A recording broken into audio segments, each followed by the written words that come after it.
शिवशक्तिसमारम्भां भास्कराचार्यमध्यमाम् अस्मच्छ्रीनाथपर्यन्तां वन्दे गुरुपरम्पराम्।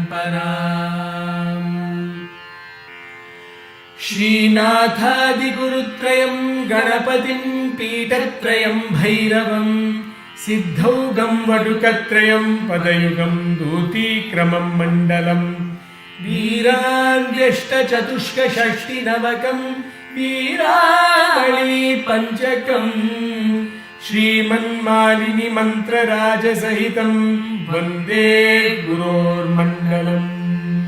श्रीविमर्शानन्दनाथं सत्याम्बासहितं गुरुं हृत्पद्मकर्णिका मध्ये भावयेत् सर्वसिद्धये। श्रीभासुरानन्दनाथाय नमः। श्रीभास्करराय गुरुमण्डलाय नमः। श्रुतिस्मृतिपुराणानामालयं करुणालयं Namami भगवत्पादशङ्करं लोकशङ्करम्। Shri Gurubhyo Namaha, Shri Matre Namaha. Welcome to the 5th day of this week's Soundaryalahari Sādhana. We will now learn to chant the 19th shloka of Soundaryalahari. mukhaṃ binduṃ kṛtvā Mukhaṃ binduṃ kṛtvā Mukhaṃ binduṃ kṛtvā kucayugamadhastasya tadadho kucayugamadhastasya tadadho kucayugamadhastasya tadadho mukhaṃ binduṃ kṛtvā kucayugamadhastasya tadadho Mukhaṃ binduṃ kṛtvā kucayugamadhastasya tadadho Mukhaṃ binduṃ kṛtvā kucayugamadhastasya tadadho. So when we combine the next line with this line, tadadho will become tadadho. harārdhaṃ dhyāyedyo harārdhaṃ dhyāyedyo harārdhaṃ dhyāyedyo haramahiṣi manmathakalām haramahiṣi manmathakalām haramahiṣi manmathakalām harārdhaṃ dhyāyedyo haramahiṣi manmathakalām harārdhaṃ dhyāyedyo haramahiṣi manmathakalām harārdhaṃ dhyāyedyo haramahiṣi manmathakalām sadyaḥ saṅkṣobhaṃ sadyaḥ saṅkṣobhaṃ nayati vanitā ityatilaghu nayati vanitā ityatilaghu sadyaḥ saṅkṣobhaṃ nayati vanitā ityatilaghu sadyaḥ saṅkṣobhaṃ nayati vanitā ityatilaghu sadyaḥ saṅkṣobhaṃ nayati vanitā ityatilaghu trilokīmapyāśu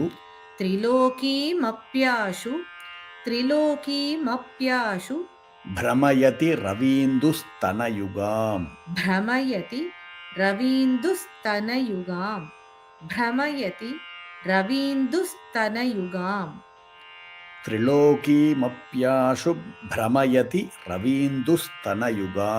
trilokīmapyāśu bhramayati ravīndustanayugām trilokīmapyāśu bhramayati ravīndustanayugām. Now we will recite all the 4 lines of the 19th shloka. mukhaṃ binduṃ kṛtvā kucayugamadhastasya tadadho harārdhaṃ dhyāyedyo haramahiṣi manmathakalām sadyaḥ saṅkṣobhaṃ nayati vanitā ityatilaghu trilokīmapyāśu bhramayati ravīndustanayugām. मुखं बिन्दुं कृत्वा कुचयुगमधस्तस्य तदधो हरार्धं ध्यायेद्यो हरमहिषि ते मन्मथकलाम् ससद्यः संक्षोभं नयति वनिता इत्यतिलघु त्रिलोकीमप्याशु भ्रमयति ravīndustanayugām. So now let's listen to the musical rendition of this verse, 19th verse, from Priya, Paramesh, Mahinta and Karthik. binduṃ kṛtvā kucayugamadhastasya tadadho mukhaṃ binduṃ kṛtvā kucayugamadhastasya tadadho मुखं बिन्दुं कृत्वा कुचयुगमधस्तस्य तदधो मुखं बिन्दुं कृत्वा कुचयुगमधस्तस्य तदधो harārdhaṃ ध्यायेद्यो haramahiṣi te manmathakalām harārdhaṃ ध्यायेद्यो haramahiṣi te manmathakalām हरार्धं ध्यायेद्यो हरमहिषि ते मन्मथकलाम् हरार्धं ध्यायेद्यो हरमहिषि ते मन्मथकलाम् मुखं बिन्दुं कृत्वा कुचयुगमधस्तस्य तदधो हरार्धं ध्यायेद्यो हरमहिषि ते मन्मथकलाम् मुखं बिन्दुं कृत्वा कुचयुगमधस्तस्य तदधो हरार्धं ध्यायेद्यो haramahiṣi te manmathakalām मुखं बिन्दुं कृत्वा कुचयुगमधस्तस्य तदधो हरार्धं ध्यायेद्यो हरमहिषि ते मन्मथकलाम् मुखं बिन्दुं कृत्वा कुचयुगमधस्तस्य तदधो हरार्धं ध्यायेद्यो हरमहिषि ते मन्मथकलाम्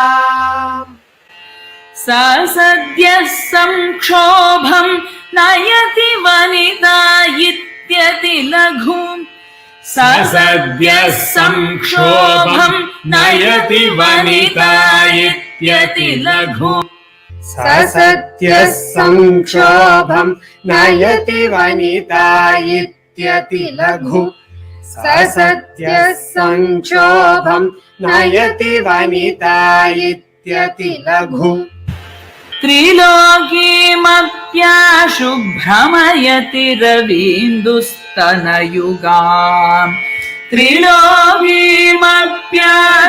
भ्रमयति ravīndustanayugām त्रिलोकीमप्याशु भ्रमयति ravīndustanayugām त्रिलोकीमप्याशु भ्रमयति ravīndustanayugām सद्यः साङ्क्षोभं नयति वनिता इत्यतिलघु त्रिलोकीमप्याशु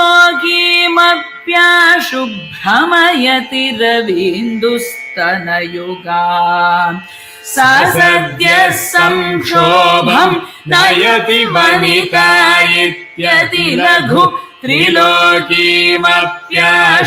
भ्रमयति ravīndustanayugām सद्यः साङ्क्षोभं नयति वनिता इत्यतिलघु त्रिलोकीमप्याशु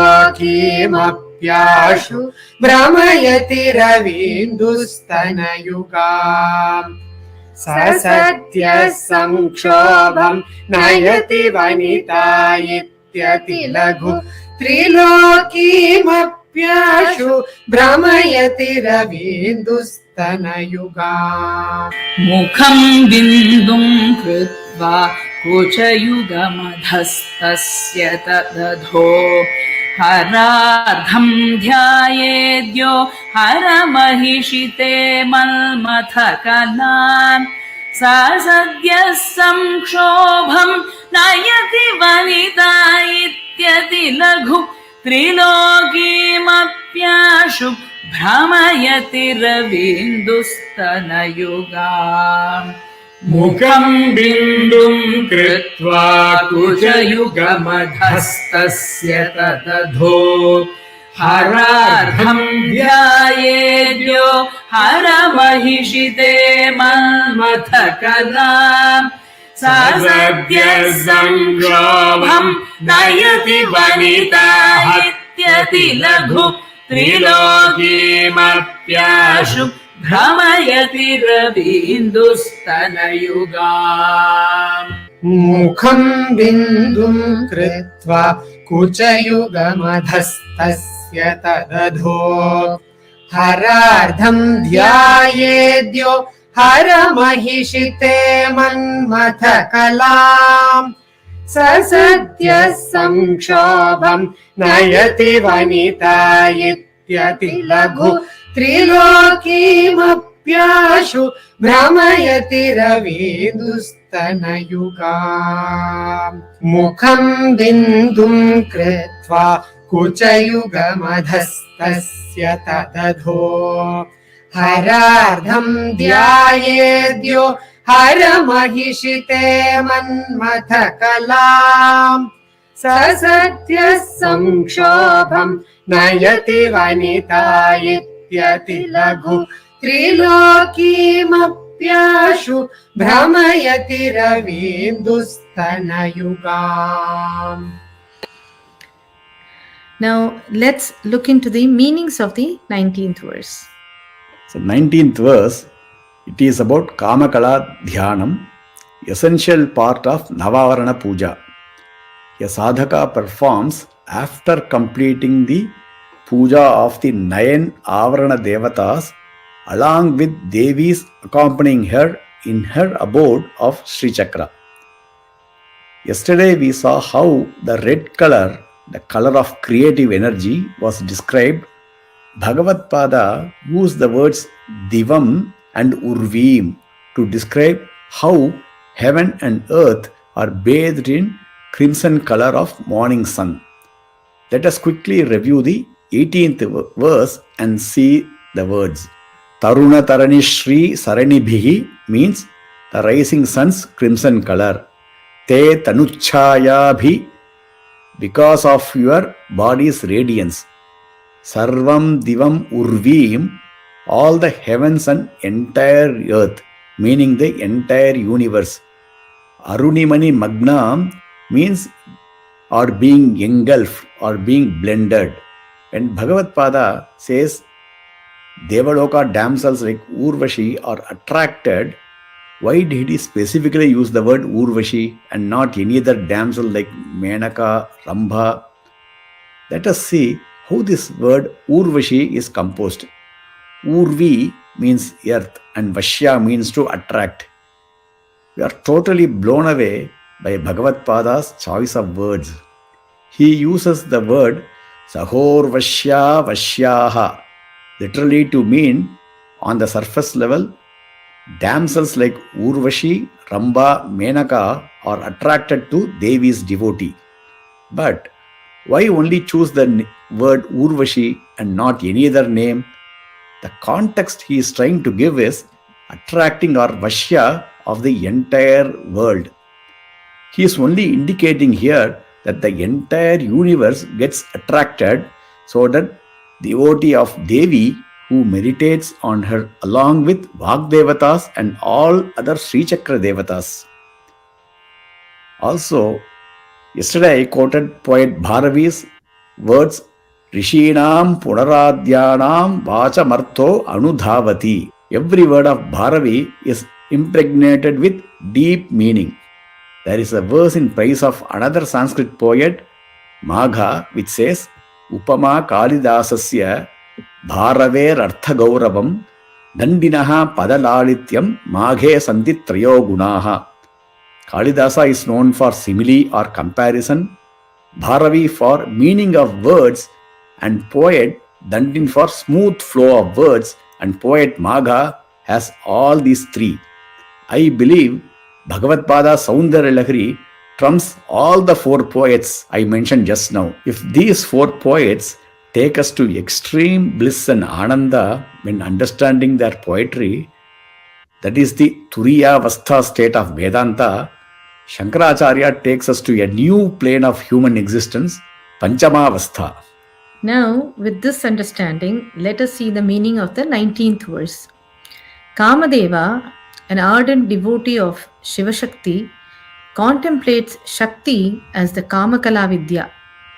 The shloka says, one who meditates on this Vidya, Kamakala Vidya, of the queen of Hara, the Mahishi of Hara or Shiva, he acquires the power of attracting everyone and is able to mesmerize all around him effortlessly and instantly, as he can easily attract all the three worlds. We all know three states of our existence, Jagrat, Swapna and Sushupti. Waking, dreaming and deep sleep state. There is a fourth called Turiyavastha or the fourth state of existence. Mandukya Upanishad gives us an elaborate meaning of this state, that is the Turiyavastha.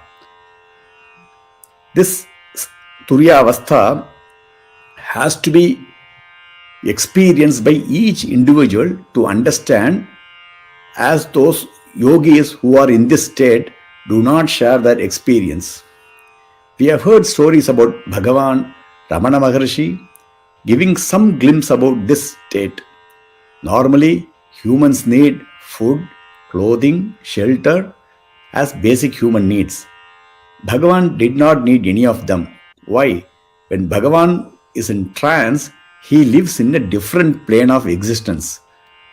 Once, Bhagavan Ramana Maharshi explained to his disciples that he was seeing his dead body in front of him and he felt that he was witnessing himself as a third person or sakshi or witness. His soul was totally disconnected from his physical body. During that state, Ramana Maharshi would have a cosmic level of consciousness which we can understand only if we also try to understand from such a plane. Here, Bhagavatpada Soundaryalahari is not a poem in the normal sense as we understand poetry from literature.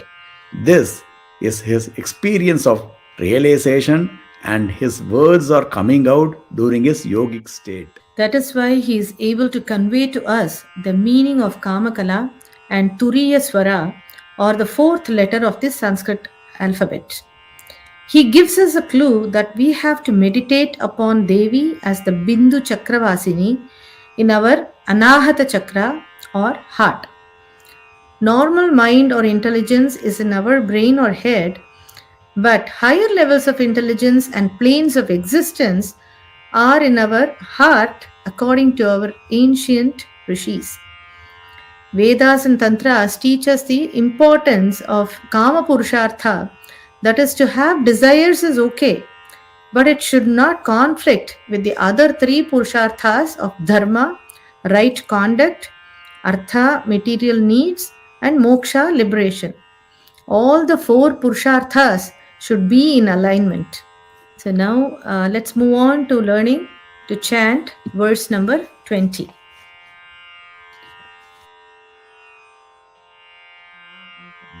Kirantīmaṅgebhyaḥ Kirantīmaṅgebhyaḥ Kirantīmaṅgebhyaḥ kiraṇanikurumbāmṛtarasaṃ kiraṇanikurumbāmṛtarasaṃ kiraṇanikurumbāmṛtarasaṃ Kirantīmaṅgebhyaḥ kiraṇanikurumbāmṛtarasaṃ Kirantīmaṅgebhyaḥ kiraṇanikurumbāmṛtarasaṃ Kirantīmaṅgebhyaḥ kiraṇanikurumbāmṛtarasaṃ hṛdi tvāmādhatte hṛdi tvāmādhatte hṛdi tvāmādhatte himakaraśilāmūrtimiva himakaraśilāmūrtimiva himakaraśilāmūrtimiva शिलामूर्तिमिव यः हृदि त्वामाधत्ते हिमकरशिलामूर्तिमिव यः हृदि त्वाम् आधत्ते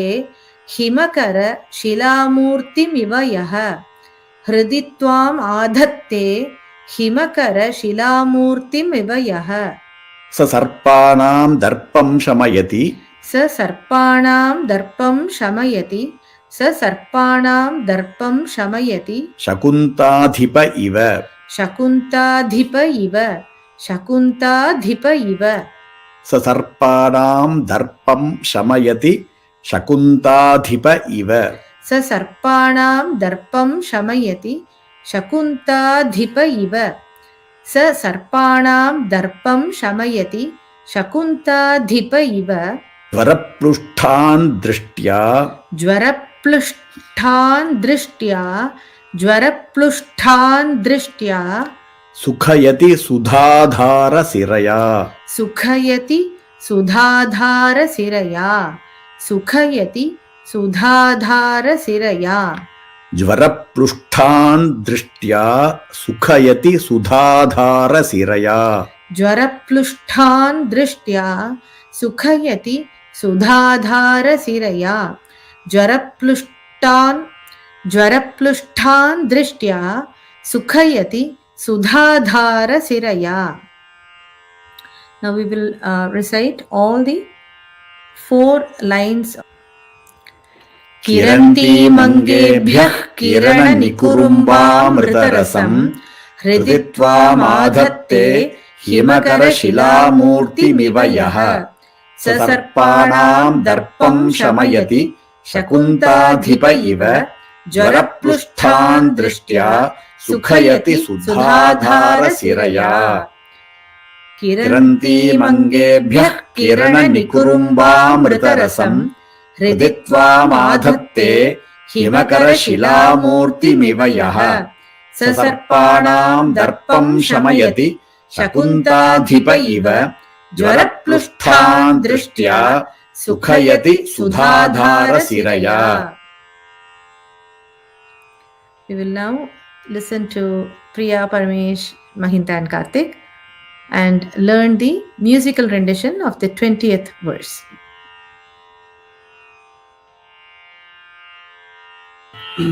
किरन्तीमङ्गेभ्यः किरणनिकुरुम्बामृतरसम् किरन्तीमङ्गेभ्यः किरणनिकुरुम्बामृतरसम्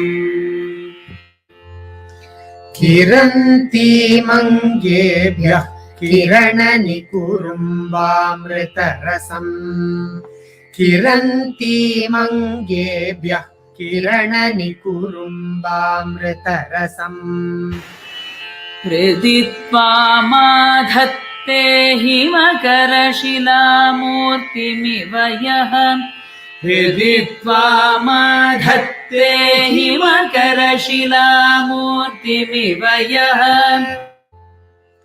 हृदि त्वामाधत्ते हिमकरशिलामूर्तिमिव यः हृदि त्वामाधत्ते हिमकरशिलामूर्तिमिव यः किरन्तीमङ्गेभ्यः किरणनिकुरुम्बामृतरसम् हृदि त्वामाधत्ते हिमकरशिलामूर्तिमिव यः किरन्तीमङ्गेभ्यः किरणनिकुरुम्बामृतरसम् हृदि त्वामाधत्ते हिमकरशिलामूर्तिमिव यः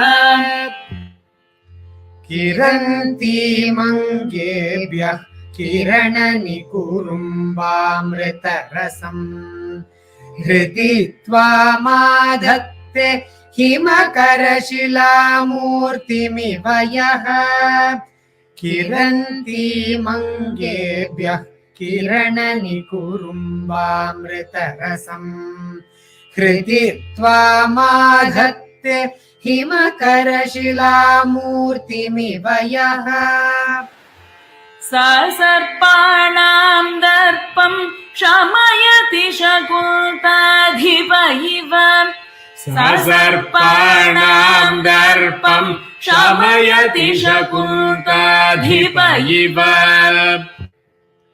सर्पाणां दर्पं शमयति शकुन्ताधिप इव सर्पाणां दर्पं शमयति शकुन्ताधिप इव ज्वरप्लुष्टान् दृष्ट्या सुखयति सुधाधारसिरया ज्वरप्लुष्टान् दृष्ट्या सुखयति सुधाधारसिरया ज्वरप्लुष्टान् दृष्ट्या सुखयति सुधाधारसिरया ज्वरप्लुष्टान् दृष्ट्या सुखयति सुधाधारसिरया सर्पाणां दर्पं शमयति शकुन्ताधिप इव ज्वरप्लुष्टान् दृष्ट्या सुखयति सुधाधारसिरया सर्पाणां दर्पं शमयति शकुन्ताधिप इव ज्वरप्लुष्टान् दृष्ट्या सुखयति सुधाधारसिरया सर्पाणां दर्पं शमयति शकुन्ताधिप इव ज्वरप्लुष्टान् दृष्ट्या सुखयति सुधाधारसिरया सर्पाणां दर्पं शमयति शकुन्ताधिप इव ज्वरप्लुष्टान् दृष्ट्या सुखयति सुधाधारसिरया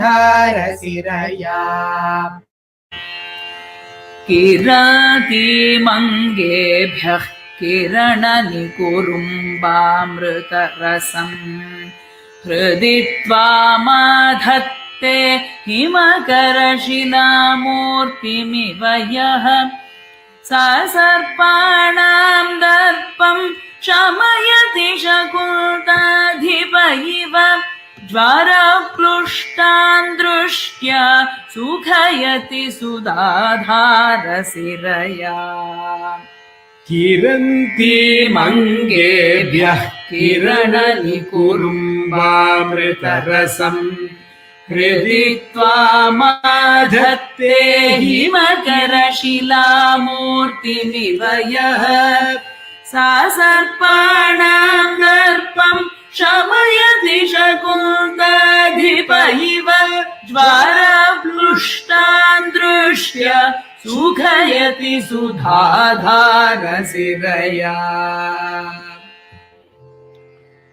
किरन्तीमङ्गेभ्यः किरणनिकुरुम्बामृतरसम् हृदि त्वामाधत्ते हिमकरशिलामूर्तिमिव यः सर्पाणां दर्पं शमयति शकुन्ताधिप इव ज्वरप्लुष्टान् दृष्ट्या सुखयति सुधाधारसिरया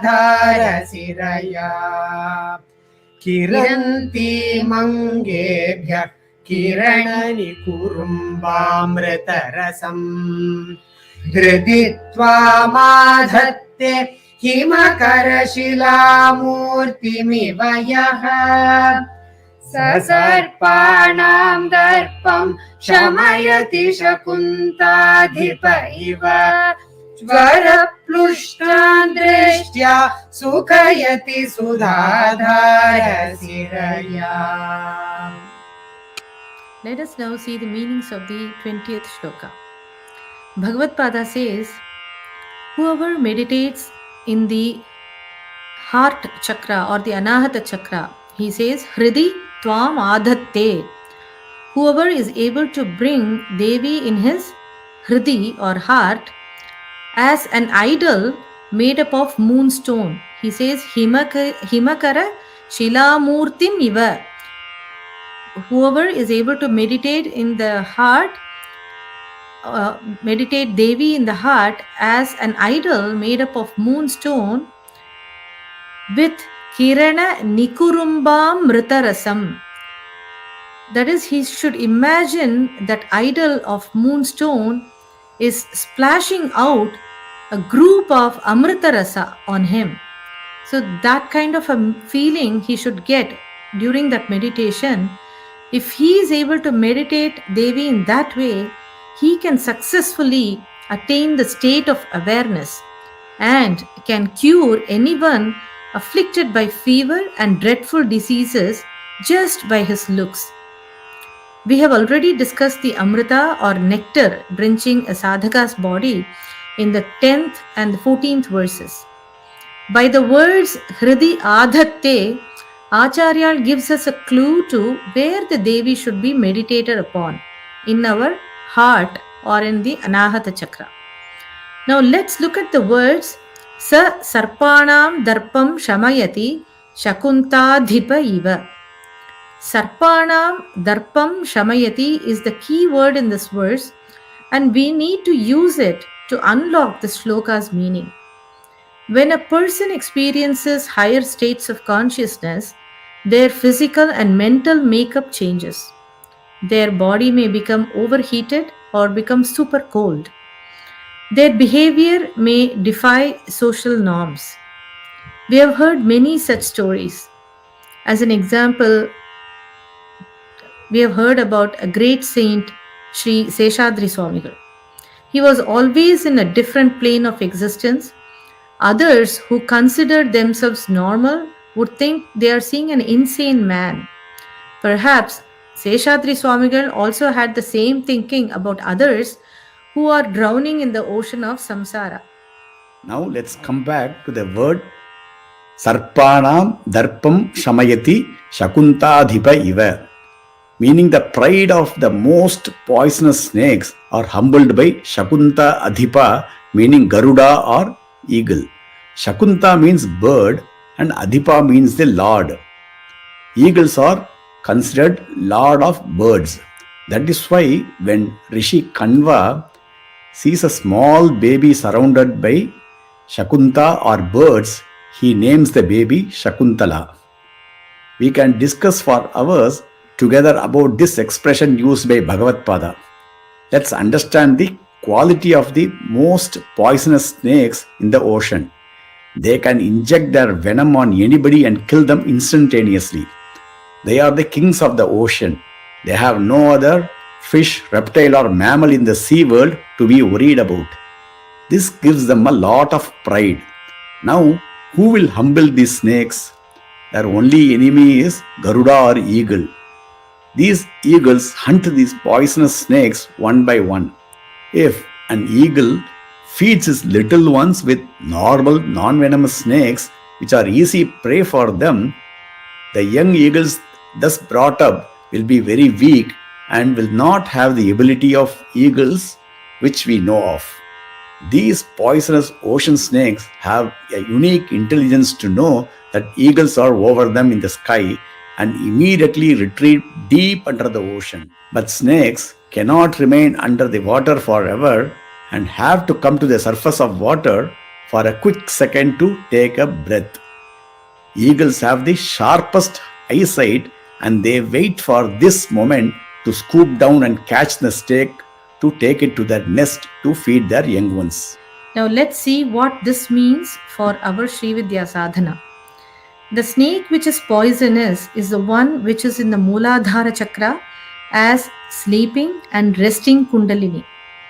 This sleeping kundalini is the cause for ahankara and excessive pride of humans.